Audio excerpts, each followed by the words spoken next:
Hello friends, അകലെ latest review. കൊച്ചമ്മണിക്കാണെങ്കിൽ പ്രിയ നല്ല പണി കൊടുത്ത് രാത്രിയിൽ കുറച്ച് ഉറക്ക ഗുളികയൊക്കെ കലക്കി കൊച്ചമ്മണിക്ക് കൊടുത്തിട്ടുണ്ടായിരുന്നു.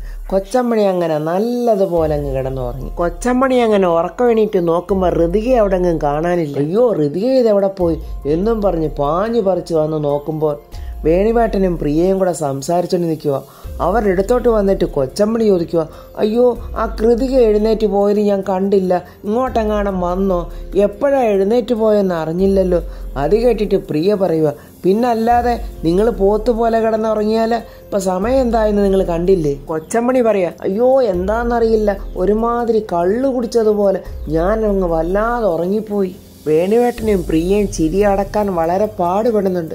പെട്ടെന്ന് പ്രിയ, നേണ്ട ബെഡ് കോഫി. കൊച്ചമ്മണി ഒരാട്ട്, ഛേ ബെഡ് കോഫിയോ, നീ എൻ്റെ മാരുതവ്രതം തകർക്കുവോടി. ഞാൻ ഈ വീട്ടിലുള്ള എല്ലാവരോടും നേരത്തെ പറഞ്ഞിട്ടുള്ളതാ, രാവിലെ എണീറ്റ് അടിച്ച് നനച്ച് കുളിച്ചിട്ട് പച്ചവെള്ളം കുടിക്കാവുള്ളെന്ന്. കൊണ്ടുപോടി നിന്റെ ഒരു ബെഡ് കോഫി. അത് കേട്ടിട്ട് നമ്മുടെ വേണുവേട്ടൻ പറയാം, എന്നാൽ നിങ്ങൾ പോയി കുളിക്കാൻ നോക്ക്, തീർത്ഥാടനത്തിന് പോകാനുള്ളതല്ലേ നിങ്ങൾക്ക്, വല്ലതും നന്നായിട്ട് കഴിക്കണം, അതും അധ്വാനിക്കാതെ കഴിക്കുന്നതാവുമ്പോൾ അത് ആരോഗ്യം കൂടുകയും ചെയ്യും. കൊച്ചമ്മണിയെ കളിയാക്കിയതാണെന്ന് മനസ്സിലായി. കൊച്ചമ്മണി പറയാ, ഭക്തവത്സല എന്നെ ഇട്ടൊന്ന് താങ്ങിയതാണല്ലേ. അയ്യോ അല്ലേ എന്ന് പറയുമ്പോൾ അത് കേട്ടിട്ട് കൊച്ചമ്മണി അവിടെ നിന്ന് അങ്ങ് പോവുക. ഈ സമയം അടുക്കളയിൽ രാധമ്മയും ഋതികയും കൂടെ സംസാരിക്കുക. രാധമ്മയോട് ഋതിക കൊച്ചമ്മണി പറഞ്ഞ കാര്യങ്ങളൊക്കെ പറഞ്ഞിട്ടുണ്ട്. അപ്പോൾ രാധമ്മ പറയുവാണ്, അപ്പോൾ ഭർത്താവിനെ വിശ്വസിക്കരുത്, അമ്മായിയമ്മയും നാത്തൂനുമുള്ള വീട്ടിൽ കല്യാണം കഴിഞ്ഞ് പോകരുത്. എന്തായാലും എൻ്റെ പൊന്നുമോളെ, അവർ ഉറങ്ങിപ്പോയില്ലായിരുന്നെങ്കിൽ നേരം വെളുക്കുന്നവരെ എൻ്റെ മോക്ക് വിഷം കുത്തിവെച്ചേനെ. രാധമ്മേ, ഇവരെന്താ ഇങ്ങനെ നെഗറ്റീവായി പോയത്? എൻ്റെ മോളെ, അത് ജന്മനാ അങ്ങനെ ആയിപ്പോയതാ, ഫുൾ നെഗറ്റീവ്. എൻ്റെ ദൈവമേ, എൻ്റെ പ്രിയമോളെ സമ്മതിക്കണം. ഇവരോട് മല്ലിട്ട് നിൽക്കണമെങ്കിൽ ചില്ലറ കഴിവൊന്നും പോരാ. ഇവരുടെ അടവൊന്നും പ്രിയ ചേച്ചിയുടെ അടുത്ത് ശരിയാവില്ല രാധമ്മേ. അത് ഇവിടെ ആയതുകൊണ്ടല്ലേ മോളെ. അവരുടെ വീട്ടിലെങ്ങാണോ ആയിരുന്നെങ്കിൽ എൻ്റെ കുഞ്ഞിന് സ്വസ്ഥത കൊടുക്കുവോ? അയ്യോ മോളെ, ദോണ്ട വരുന്നുണ്ട് കൊച്ചമ്മണി, വിഷയം മാറ്റിക്കോ. കൊച്ചമ്മണി അങ്ങോട്ട് വിഷമിച്ച് വരുവാണ്. എന്തായിരുന്നു ഇന്നലെ രാത്രി നടന്നത്? ഞാൻ എന്താ അങ്ങനെ ഉറങ്ങിപ്പോയത്? കൊച്ചമ്മണി അങ്ങനെ അടുത്തോട്ട് വരുന്നത് കണ്ടോണ്ട് പെട്ടെന്ന് രാധമ്മ ഋതിയോട് പറയാം, ചില പലഹാരങ്ങളൊക്കെ ഉണ്ടാക്കാൻ എൻ്റെ മോള് പഠിക്കണം. ശരി രാധമ്മേ, എനിക്കതൊക്കെ പഠിപ്പിച്ചു തരണേ. കൊച്ചമ്മണി വന്നിട്ട് ഋതിയോട് ചോദിക്കുക, ഋതിക എപ്പോഴാണ് എഴുന്നേറ്റ് പോകുന്നത് അവിടുന്ന്? അത് ഞാൻ 6 മണിയൊക്കെ ആയി കാണും. എന്നിട്ട് എന്താ കൃതിക ഈ ഭക്തയെ വിളിക്കാഞ്ഞത്? അയ്യോ, അത് സ്വാമിനി നല്ല ഉറക്കത്തിലായിരുന്നില്ലേ, അതുകൊണ്ടാണ് വിളിക്കാഞ്ഞത്. ശല്യപ്പെടുത്തണ്ടെന്ന് കരുതി. അത് മാത്രമല്ല, എനിക്കിന്നലെ ഉറങ്ങാനേ പറ്റിയില്ല. അയ്യോ, അതെന്താ കൃതിക? വല്യമ്മയുടെ കൂർക്കമ്മലി കൊണ്ട് ട്രെയിൻ പോകുന്ന ശബ്ദം പോലല്ലേ കൂർക്കമ്മലി നടത്തിയത്? അത് കൃതികെ, വലിയ മുനിമാരും സന്യാസിമാരും ഒക്കെ അങ്ങനെ ഉറങ്ങുമ്പോൾ കൂർക്കം വലിക്കും. കൃതിയുടെ മനസ്സിൽ അനാവശ്യ ചിന്തകളൊന്നും വന്നില്ലല്ലോ. എന്നിട്ട് രാധമ്മയോട് കൊച്ചമ്മണി പറയാ, രാധമ്മേ വേഗം വെള്ളം ചൂടാക്ക്, എനിക്ക് സ്നാനം ചെയ്യാനുള്ളതാ. രാധമ്മ, സ്നാനമോ? അതെന്താ രാധമ്മയ്ക്ക് സംസ്കൃതം അറിയില്ലേ? അയ്യോ എനിക്കറിയാം, കുളിക്കണമെന്നല്ലയോ? അത് തന്നെ, കുളിച്ചിട്ട് വേണം എനിക്ക് പൂജ ചെയ്യാൻ. എന്നാലേ ഇവിടെ അടുപ്പൊന്നും ഒഴിവില്ല. ഒരു കാര്യം ചെയ്, വ്രതവും ശുദ്ധിയൊക്കെ ഉള്ളതല്ലേ, പോയി ഏതെങ്കിലും അമ്പലക്കുളത്തിൽ പോയി മുങ്ങി കുളിച്ചിട്ട് വാ. രാധമ്മയുടെ അടുത്ത് കൊച്ചമ്മയുടെ വേല നടക്കില്ലെന്ന് മനസ്സിലായി കൊച്ചമ്മണി പെട്ടെന്ന് അവിടുന്ന് സ്ഥലം വിട്ടു. ഈ സമയത്ത് അംബികയാണെങ്കിൽ വലിയ ചിന്തയിലാണ്. എങ്ങനെയാണ് ഋതിയെ തകർക്കേണ്ടത്, എങ്ങനെയാണ് അവളെ കൊല്ലേണ്ടത് എന്നുള്ള ചിന്തയിൽ ഇങ്ങനെ നിൽക്കുക. പെട്ടെന്ന് ഫോൺ എടുത്ത് കൊച്ചമ്മണിയെ വിളിക്കുവാണ്. അങ്ങനെ കൊച്ചമ്മണിയുടെ ഫോണിലോട്ട് അംബികയുടെ ഫോൺ കോൾ വരുന്നുണ്ട്. പെട്ടെന്ന് കൊച്ചമ്മണിയെ ഫോൺ അറ്റൻഡ് ചെയ്യുവാൻ. മുണ്ടയ്ക്കലമ്മേ എന്ത് ചെയ്യുക എന്നിങ്ങനെ ചോദിക്കുമ്പോൾ കൊച്ചമ്മണി പറയുന്നുണ്ട്, എന്ത് ചെയ്യാനാ എൻ്റെ അംബിക, ഞാൻ എന്ത് ചെയ്താലും അത് എനിക്ക് തിരിച്ചു തന്നെ പണി വരിക. ഇപ്പോഴാണെങ്കിൽ കൊടും തണുപ്പത്ത് ഞാൻ അമ്പലക്കുളത്തിൽ പോയി മുങ്ങി കുളിക്കാൻ പോവുക. കുളിക്കുന്നതൊക്കെ അവിടെ നിൽക്കട്ടെ, ഞാൻ പറയുന്ന കാര്യം അങ്ങോട്ട് ആദ്യം ചെയ്യെൻ്റെ മുണ്ടയ്ക്കലമ്മേ. അയ്യോ എന്താ അംബിക? അംബിക അങ്ങോട്ട് പറഞ്ഞോ. അംബിക എന്തെങ്കിലും പറഞ്ഞാൽ ഞാൻ ചെയ്യാതിരിക്കുമോ? അപ്പോഴംബിക പറയുന്നുണ്ട്, ആ ഋതിക ഉണ്ടല്ലോ, അവളുടെ മുറിയിലോ അവളുടെ ബാഗിലോ മുണ്ടയ്ക്കലമ്മ നോക്കണം. അവൾ അവിടെ ഒരു സാധനം ഒളിപ്പിച്ച് വെച്ചിട്ടുണ്ട്. അതെന്തുമായിരിക്കും? അത് മുണ്ടയ്ക്കലമ്മ തന്നെ കണ്ടുപിടിക്കണം. അതെടുത്ത് എത്രയും പെട്ടെന്ന് എൻ്റെ കയ്യിൽ കൊണ്ടു തരണം. ശരി അംബികയെ, ഞാൻ ചെയ്യാം എന്നും പറഞ്ഞ് ഫോൺ കട്ട് ചെയ്യുവാണ്. കൊച്ചമ്മണിക്ക് കുറച്ച് കാശ് തടയുന്ന കാര്യമാണല്ലോ. പെട്ടെന്ന് കൊച്ചമ്മണി ആരും കാണാതെ ഋതികയുടെ മുറിയിലോട്ട് പോകാനായിട്ട് ഇങ്ങനെ വരുമ്പോൾ ദേണ്ട വാതുക്കെ തന്നെ വേണുവേട്ടനിരുന്ന് എന്തൊക്കെയോ എഴുതുകയാണ്. ശെടാ, എങ്ങനെ നീ ഋതികയുടെ മുറിക്കകത്തോട്ട് കയറുന്നത്? ഇയാൾ എന്തോന്നാ എഴുതുന്ന? ആധാരം എഴുതുവാണ്. ഇങ്ങേരെ വെട്ടിച്ച് എങ്ങനെ അവിടെ മുറിയിലോട്ടൊന്ന് കയറുന്നത്? എന്തായാലും നോക്കാം എന്നും പറഞ്ഞ് കൊച്ചമ്മണി ഇങ്ങനെ പതുക്കെ നടക്കാൻ ഒരുങ്ങുമ്പോൾ വേണുവേട്ടൻ ചോദിക്കുന്നു, എന്താണ്? എന്തോ ഒരു ദുരുദ്ദേശം ഉണ്ടല്ലോ. കൊച്ചമ്മണി അങ്ങനെ ഒരു ചമ്മലോടെ ഒരു ചെറിയ പുഞ്ചിരിയോടെ വേണുവേട്ടനോട് പറയുക, ഞാൻ എൻ്റെ ഒരു രാമായണം തിരക്കി ഇങ്ങനെ നടക്കുവാൻ. അയ്യോ, ദൈവത്തെ ഓർത്ത് നിങ്ങൾ അതൊന്നും കൈകൊണ്ട് തൊടല്ലേ. ആ വാൽമീകി മഹർഷി അറിഞ്ഞാലേ എഴുന്നേറ്റ് വന്ന് നിങ്ങളുടെ കരണം നോക്കി ഒന്ന് തരും. ഓ, ഇങ്ങേരൊരു പാഷാണമാണ്, അതുകൊണ്ട് വേറെ വഴി നോക്കാം എന്നും പറഞ്ഞ് കൊച്ചമ്മണി മാറിത്തിരിഞ്ഞിങ്ങനെ പോകുന്നുണ്ട്. കൊച്ചമ്മണി അങ്ങനെ കറങ്ങി തിരിഞ്ഞ് ഋതികയുടെ മുറിയിലെത്തി പെട്ടെന്ന് കതകടച്ചിട്ട് അവിടെ എല്ലാം നോക്കുക. ചേടാ, ഇത് ഇവളത് എവിടെ കൊണ്ട് വെച്ച്? കാണുന്നില്ലല്ലോ, നാശം. ആ സമയത്ത് ഋതികയുടെ ഫോൺ അവിടെ ഇരിപ്പുണ്ടായിരുന്നു. ആ ഫോണിലോട്ട് ആരോ വിളിക്കുന്നുണ്ട്. അത് കേട്ട് അത് കണ്ടതും കൊച്ചമ്മണി ഭയന്ന് അയ്യോ എങ്ങോട്ട് ഓടാനാ, പെട്ടെന്ന് അങ്ങോട്ട് മാറി ഒളിഞ്ഞു നിൽക്കുവാണ് കൊച്ചമ്മണി. അങ്ങനെ ഋതിക അങ്ങോട്ട് വന്ന് ആ ഫോൺ എടുത്തുകൊണ്ടൊക്കെ പോയി. അയ്യോ, ആശ്വാസമായല്ലോ എന്ന് പറഞ്ഞ് കൊച്ചമ്മണി അങ്ങനെ നിൽക്കുക. വീണ്ടും കൊച്ചമ്മണി ആ റൂമെല്ലാം ഇങ്ങനെ അരിച്ചു പെറുക്കി നോക്കുക. അവസാനം ടേബിളിലെ ഡ്രോയർ തുറക്കുമ്പോൾ അതിനകത്ത് നല്ലതുപോലെ പൊതിഞ്ഞൊരു കവർ ഇരിക്കുന്നു. കൊച്ചമ്മണി അത് എടുത്ത് നോക്കുമ്പോൾ റിവോൾവറാണ്. കൊച്ചമ്മണി ആ റിവോൾവർ എടുത്ത് അങ്ങനെ ഒരു ക്ഷേത്രത്തിൻ്റെ അടുത്ത് വന്ന് നിൽക്കുവാണ്. അംബികയ്ക്ക് ഫോൺ ചെയ്ത് പറഞ്ഞിട്ടുണ്ട്. അംബിക എത്രയും പെട്ടെന്ന് അങ്ങോട്ട് വരും. കൊച്ചമ്മണി ആ റിവോൾവർ അങ്ങനെ പൊതിഞ്ഞ് കൈവച്ചുകൊണ്ട് ആ ക്ഷേത്രത്തിൻ്റെ അടുത്ത് നിന്നുകൊണ്ട് ഇങ്ങനെ വിചാരിക്കുക, ദൈവമേ, ഞാൻ കാശിന് ആർത്തിമൂത്ത് ഈ അംബിക പറയുന്നതൊക്കെ കേട്ട് ഇനി നേരെ പോകുന്നത് സെൻട്രൽ ജയിലിലോട്ടോ മറ്റോ ആണോ? അയ്യോ, അവളെങ്ങാണോ ഇനി എന്നെ കൊടുക്കുവോ? ഇനി ആർക്കിട്ട് പൊട്ടിക്കാനാണോ ഈ തോക്ക്? അപ്പോഴങ്ങോട്ടൊരു കാറ് വരുന്നുണ്ട്. കാറിൽ നിന്ന് അംബിക ഇറങ്ങി വരുന്നുണ്ട്.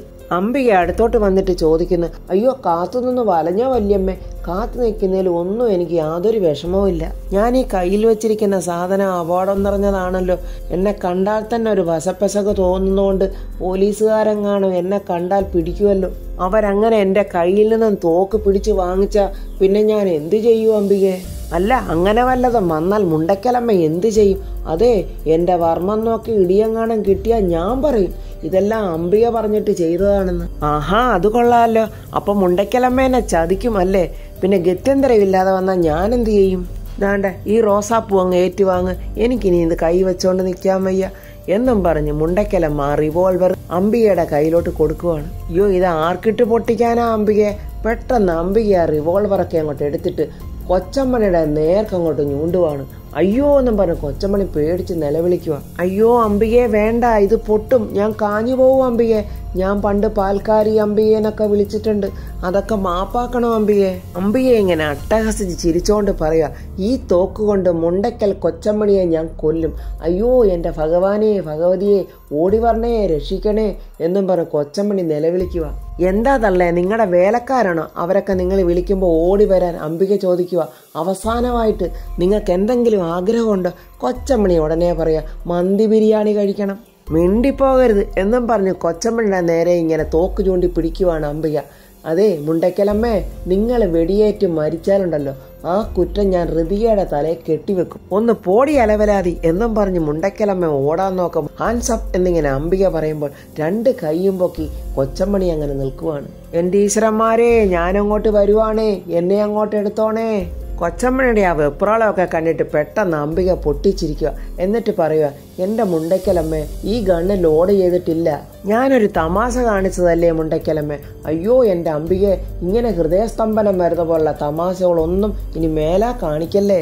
ഞാൻ എൻ്റെ വല്യമ്മയെ കൊല്ലുവോ? കൈകേയിക്ക് മന്ദര എന്ന പോലെ എനിക്ക് എൻ്റെ ഈ വല്യമ്മ. എൻ്റെ പൊന്നല്ലേ ഈ മുണ്ടക്കലമ്മ. എൻ്റെ മുണ്ടക്കലമ്മ, ഒരു കാര്യം കൂടെ എനിക്ക് ചെയ്യണം. അയ്യോ, എന്ത് വേണമെങ്കിലും ഞാൻ ചെയ്യാം, അംബിക പറഞ്ഞാൽ മതി. ഞാനൊരു കാര്യം തരാം. അതെ മുണ്ടക്കലമ്മ, ഒരു കാര്യം ചെയ്യണം. ഋതിക കാണാതെ അവളുടെ ബാഗിനകത്ത് കൊണ്ട് വെക്കണം. അതിനെന്താ അംബിക, അത് വെറും നിസ്സാരമല്ലേ. അംബിക ഇങ്ങോട്ട് തന്നേ. അയ്യോ, ഇത് എന്ത് കുന്തറാണ്ടവാ അംബിക, ഇതേ ഒരു പെൺഡ്രൈവ്, ഇതെങ്ങനെ അവള് കാണാതെ അവളുടെ ബാഗിനകത്ത് ഇടണം കേട്ടോ. അങ്ങനെ അംബിക എന്തൊക്കെയോ രഹസ്യങ്ങൾ കൊച്ചമ്മണിയോട് പറയുന്നുണ്ട്. അതെങ്ങനെ ബാഗിൽ വെക്കണം എന്നുള്ളതൊക്കെ ആയിരിക്കും. അങ്ങനെ കൊച്ചമ്മണി അതൊക്കെ വാങ്ങിക്കൊണ്ട് പോരുവാണ്. ഈ സമയത്ത് വർമ്മ സാറിനെ കാണാൻ വേണ്ടി രണ്ട് രാഷ്ട്രീയ പ്രവർത്തകർ അവിടെ വന്നിട്ടുണ്ട്. ശേഖരൻ അവരെ കണ്ടുകൊണ്ട് വിളിച്ച് അകത്ത് സ്വീകരിച്ചിരുത്തുന്നുണ്ട്. അപ്പോൾ യാമിനി അങ്ങോട്ട് വരുന്നത് കണ്ടുകൊണ്ട് ശേഖരൻ പറയുന്നു ഇവർക്ക് ചായ എടുക്കുന്നു. യാമിനി അവരോട് ചോദിക്കുന്നുണ്ട് മധുരം ഇടാവോ? ഇടാൻ കുഴപ്പമൊന്നുമില്ല. അങ്ങനെ യാമിനി ചായ എടുക്കാനായിട്ട് പോവാണ്. അപ്പോൾ പ്രതാപൻ അങ്ങോട്ട് വരുന്നുണ്ട്. ശേഖരൻ ചെന്നിട്ട് പറയുന്നു ചേട്ടനെ കാണാൻ 2 MLA വന്നിട്ടുണ്ട്. അങ്ങനെ പ്രതാപൻ അവരുടെ അടുത്തോട്ട് വന്ന് നമസ്കാരമൊക്കെ പറഞ്ഞ് അവരങ്ങനെ ഇരിക്കുവാണ്. പ്രതാപൻ അവരോട് ചോദിക്കുന്നുണ്ട് എന്നെ കാണാൻ വേണ്ടി ഇങ്ങോട്ട് വന്നതാണോ അതോ പോകുന്ന വഴിക്ക് ഇങ്ങോട്ട് കയറിയതാണോ? അയ്യോ അല്ല, സാറിനെ കാണാൻ തന്നെ വന്നതാണ്. അവര് പ്രതാപനോട് പറയുന്ന കാര്യങ്ങൾ വല്ലതും സാർ അറിയുന്നുണ്ടോ? ആ, അനന്തംപുഴയുടെ കാര്യമല്ലേ നിങ്ങൾ പറയുന്നത്? സാറേ, അയാളൊരു വല്ലാത്ത ഉപദ്രവമായിട്ട് മാറുക. കോടിക്കണക്കിന് രൂപയാണ് അയാൾ എറിയുന്നത്. പല MLA പല ലക്ഷങ്ങളാണ് അയാളിൽ നിന്ന് വാങ്ങിയത്. അപ്പോൾ യാമിനി അവർക്ക് ചായ കൊണ്ടുവന്ന് കൊടുക്കുന്നുണ്ട്. പ്രതാപൻ അവരോട് പറയുന്നു ഇമാതിരി കുതിരക്കച്ചവടം നമ്മുടെ സ്റ്റേറ്റിൽ മാത്രമായിരുന്നു ഇല്ലാതിരുന്നത്, ഇപ്പോഴത് ഇവിടെയോ ആയി. അപ്പോൾ MLA പറയുന്നു നമ്മുടെ ആൾക്കാരെ എല്ലാം അവൻ വിലയ്ക്ക് വാങ്ങിയാൽ കാര്യങ്ങളൊക്കെ പ്രശ്നമാകും. അതൊക്കെ എനിക്ക് അറിയാഞ്ഞിട്ടല്ല തോമസേ, നമ്മളിപ്പോൾ അതിനെന്താ ചെയ്യുക? അവൻ എന്നോടൊരു പഴയ പകയുണ്ടല്ലോ, അതും കൂടി വെച്ച് അവൻ രണ്ടും കൽപ്പിച്ചാണ് വന്നിരിക്കുന്നത്. അത് ഞങ്ങൾക്കറിയാം സാർ, പക്ഷേ ഇതിങ്ങനെ വിട്ടുകൊടുത്താൽ പറ്റില്ലല്ലോ. സാർ അനന്തം പിള്ളയെ പൂട്ടിയില്ലെങ്കിൽ അധികാരം എന്തുപോയാലും നമ്മുടെ കൈവിട്ടു പോകും. അത് കേട്ടിട്ട് പ്രതാപം പറയുന്നു പൂട്ടാനോ? വരുന്നിടത്ത് വെച്ച് നമുക്ക് കാണാം. ഈ നിസാര ഭാവം പറ്റില്ല വർമ്മ സാറേ എന്നിങ്ങനെ തോമസ് പറയുവാണ്. അങ്ങനെ അവരെന്തൊക്കെയോ കാര്യങ്ങൾ പ്രതാപനോട് പറയുന്നുണ്ട്. അതൊക്കെ കേട്ടിട്ട് പ്രതാപം പറയുന്നു നമുക്കൊരു ശൈലിയില്ലേ, അത് വിട്ട് ഒരേർപ്പാടിന് ഞാനില്ല. അധികാരമില്ലെങ്കിൽ വേണ്ട, ജനദ്രോഹമല്ല ജനസേവയാണ് എൻ്റെ ലക്ഷ്യം. അപ്പോൾ MLA തോമസ് പറയുന്നു സാറ് ശരിക്കൊന്ന് ആലോചിക്കും, എന്നാൽ ഞങ്ങൾ അങ്ങോട്ട് ഇറങ്ങട്ടെ എന്നും പറഞ്ഞ് അവരിറങ്ങുവാണ്. ഈ സമയം ഋതികയും രാജുവിടെ പുറത്തു പോകാനായിട്ട് ഒരുങ്ങി വരിക. പഠിച്ച കള്ളി മുണ്ടയ്ക്കലമ്മ കൊച്ചമണി അവർക്ക് വേണ്ടി അവിടെ കാത്തു നിൽക്കുവാണ്. അവരെ കണ്ടതും രാജുവും ഋതികയും ഒന്ന് നോക്കുന്നുണ്ട്. രാജു ദേഷ്യത്തോടെ പുറത്തോട്ടങ്ങ് പോയി. പെട്ടെന്ന് ഋതിക അവിടെ പിടിച്ചു നിർത്തിയിട്ട് കൊച്ചമണി പറയാ മോളെ മീനുമിറച്ചിയൊന്നും കഴിക്കല്ലേ? ഇല്ല വല്യമ്മേ. പെട്ടെന്ന് കൊച്ചമണി ഋതികയുടെ നെറ്റിയിലോട്ട് കൈ ഇങ്ങനെ വെച്ച് കണ്ണും മറച്ചു വെച്ചോണ്ടാണ് പെട്ടെന്ന് അനുഗ്രഹിക്കുന്ന പോലെ അങ്ങോട്ട് പ്രാർത്ഥിക്കുവാണ്. പക്ഷെ ആ സമയത്ത് മറ്റേ കൈ കൊണ്ട് കൊച്ചമണി കയ്യിൽ വെച്ചിരുന്ന പെൻഡ്രൈവ് ഋതികയുടെ ബാഗിൽ സിബ് തുറന്നിടുന്നുണ്ട്. ഇത് ഋതികയോ രാജു ആരും കണ്ടതുമില്ല. അങ്ങനെ ഋതിക ബാഗുമായിട്ട് പുറത്തോട്ട് വരുമ്പോൾ രാജു രാധമ്മയോട്ട് സംസാരിച്ചുകൊണ്ട് നിൽക്കുക. അപ്പോൾ അവർ വലിയ സന്തോഷത്തിൽ നിൽക്കുവാണ്. രാധമ്മ പറയുന്നു ഇന്നിപ്പോ അവിടെയാണല്ലോ താമസം അല്ലേ? അതെ രാധമ്മ, ഇന്ന് ഞങ്ങൾക്ക് മുഖ്യമായ ഒരു കാര്യമുണ്ട്, ഞങ്ങൾ പോയിട്ട് വരട്ടെ, രാധമ്മ പ്രാർത്ഥിക്കണേ എന്നും പറഞ്ഞ് രാജുവും ഋതികയും പോവുകയാണ്. അവരങ്ങനെ നേരെ ചെല്ലുന്നത് പത്മാവതിയുടെ അടുത്താണ്. പത്മാവതിയെ കണ്ട് അവരിങ്ങനെ സംസാരിക്കുവാണ്. ഋതിക പത്മാവതിയോട് പറയുന്നു അമ്മ ഞങ്ങളോടൊപ്പം ഒരിടം വരം വരണം. എവിടാ മോളെ? തൽക്കാലം അത് ജഗന്നാഥൻ അങ്കിളിന്റെ അടുത്തോട്ട്. എന്തിനാ മോളെ? രാജു പറയുന്നു അമ്മ വാ, എല്ലാം പോകുന്ന വഴിക്ക് ഡീറ്റെയിൽസ് ആയിട്ട് പറയാം. കാര്യം പറ മക്കളെ, നിങ്ങൾ എവിടെയാ പോകുന്നത്, എന്തിനാണെന്നൊക്കെ പറ. അതെന്താണെന്ന് എനിക്കും അറിയണ്ടേ? ഋതിക പറയ ഞങ്ങൾ അമ്മയുടെ മക്കളല്ലേ, അമ്മയെ കുഴപ്പത്തിൽ കൊണ്ടുപോയി ഞങ്ങൾ ചാടിക്കുവോ? എന്നാലും എന്തിനാണെന്ന് ഞാനും കൂടി ഒന്ന് അറിയണ്ടേ മോളെ? രാജു ഉടനെ പറയുക അമ്മയും വർമ്മസാറുമായിട്ടുള്ള അകൽച്ച മാറണം. അതിനാദ്യം തിരുത്തേണ്ടത് വർമ്മസാറിന്റെ തെറ്റിദ്ധാരണകളാണ്. അതിന് മക്കളെ നിങ്ങൾ എന്താ ചെയ്യാൻ പോകുന്നത്? ഈ തെറ്റിദ്ധാരണകൾ മാറണമെങ്കിലേ ജയനങ്കിളിന്റെ സഹായം കൂടി വേണമല്ലോ. അതിന് ഞാനും ഋതുവും കൂടി ചില പ്ലാനുകളൊക്കെ തയ്യാറാക്കി വെച്ചിട്ടുണ്ടമ്മേ എന്ന് രാജുവും പറയുന്നുണ്ട്. ഞങ്ങളോടൊപ്പം ഒന്ന് വന്നാൽ മതി എല്ലാം ഞങ്ങൾ ഓപ്പറേറ്റ് ചെയ്തോളാം. ഞങ്ങളോടൊപ്പം ഒന്ന് നിന്നാൽ മാത്രം മതി. മക്കളെ, അതിന് പ്രതാപേട്ടന്റെ തെറ്റിദ്ധാരണകളൊന്നും മാറാൻ പോകുന്നില്ല. ഇല്ലമ്മേ, മാറ്റണം, ഇല്ലെങ്കിൽ ഞങ്ങളത് മാറ്റിയിരിക്കും. അതിനുവേണ്ടിയല്ലേ ഞങ്ങൾ ഈ പ്ലാനൊക്കെ തയ്യാറാക്കുന്നത്. രാജു പറയാ എല്ലാ മിസ്അണ്ടർസ്റ്റാൻഡിങ്ങും മാറി വർമ്മസാറും അമ്മയും ഒന്നിച്ച് ജീവിക്കണം, അത് ഞങ്ങൾക്ക് കാണണമമ്മേ. പത്മാവതി പറയുക പ്രതാപേട്ടന്റെ മിസ്അണ്ടർസ്റ്റാൻഡിങ് ഒന്നും മാറുമെന്ന് തോന്നുന്നില്ല. അഥവാ മാറിയാലും ഇനി പ്രതാപേട്ടനോട്ട് ഒന്നിച്ച് ജീവിക്കാൻ ഞാൻ തയ്യാറുമല്ല. കൗരവ സദസ്സിൽ മാത്രമേ ദ്രൗപതിയെ നാണം കെടുത്തിയിട്ടുള്ളൂ. എന്നെ നാടെമ്പാടും നാണം കെടുത്തിയ മനുഷ്യനാണ് പ്രതാപേട്ടൻ. അതൊന്നും മനഃപൂർവ്വം അല്ലല്ലോ അച്ഛൻ ചെയ്തത്. അംബികയുടെ ചതിയിൽ വീണുപോയതുകൊണ്ടല്ലേ. എൻ്റെ അമ്മ എൻ്റെ അച്ഛനെ ചതിച്ചിട്ടില്ല എന്നുള്ള സത്യം എൻ്റെ അച്ഛൻ തിരിച്ചറിയണം എൻ്റെ അമ്മയെ തെറ്റിദ്ധരിച്ചതിന് എൻ്റെ അച്ഛന് കുറ്റബോധം ഉണ്ടാകണം. അതിലൊക്കെ ഉപരി അമ്മ ഒരു തെറ്റും ചെയ്തിട്ടില്ലെന്ന് വർമ്മസാറും മറ്റുള്ളവരും മനസ്സിലാക്കണം എന്ന് രാജു പറയുക. പിന്നെ അംബികയമ്മായിയോടുള്ള കണക്കുണ്ടല്ലോ, അത് ഞങ്ങൾ രണ്ടുപേരും കൂടെ ചേർന്ന് തീർത്തോളാം എല്ലാം ഒന്ന് കലങ്ങി തെളിയണ്ടേ എന്നാൽ ശരി, ഞാൻ വരാം എന്നിങ്ങനെ പത്മാവതി സമ്മതിക്കുവാണ്. അഗ്നിശുദ്ധി വരുത്തി തിരികെ വരാനുള്ള അവസരമാണ് ദൈവം എനിക്ക് തന്നിരിക്കുന്നതെന്ന് തോന്നുന്നു. അതെന്തായാലും ഇനി ഞാൻ പാഴാക്കുന്നില്ല. നിങ്ങൾ വാ, എന്നിങ്ങനെ പത്മാവതി അവരെ വിളിക്കുവാണ്. അപ്പോൾ ഫ്രണ്ട്സ്, ഹൃതികയുടെ ബാഗിലിരിക്കുന്ന പെൻഡ്രൈവെ കുറിച്ച് അവർക്ക് ആർക്കും യാതൊരു അറിവുമില്ല. ഇനി അവർ നടത്തുന്ന സംഭാഷണങ്ങളും എല്ലാം അംബികയ്ക്ക് കിട്ടുമെന്നുള്ളത് ഇവർ അറിയുന്നില്ല. എന്താണ് ഇനി അംബിക ഹൃതികയ്ക്ക് ഒരുക്കി വെക്കുന്ന കുരുക്ക്? അംബിക കൊച്ചമ്മണിയോട് പറഞ്ഞതുപോലെ തന്നെ ഇനി സത്യമായിട്ടും ആ തോക്ക് വെച്ച് കൊച്ചമ്മണിയെ കൊന്നിട്ട് ആ പഴി ഹൃതികയുടെ കയ്യിലാക്കുമോ, അതോ ജഗന്നാഥനെ കൊന്നിട്ട് ആ തോക്ക് ഹൃതികയുടെ കയ്യിൽ എത്തിക്കുമോ? അങ്ങനെ ഹൃതികയെ തകർക്കാൻ നോക്കുമോ എന്നുള്ള റിവ്യൂ ഒക്കെ ആയിട്ട് നമുക്ക് നാളെ കാണാം.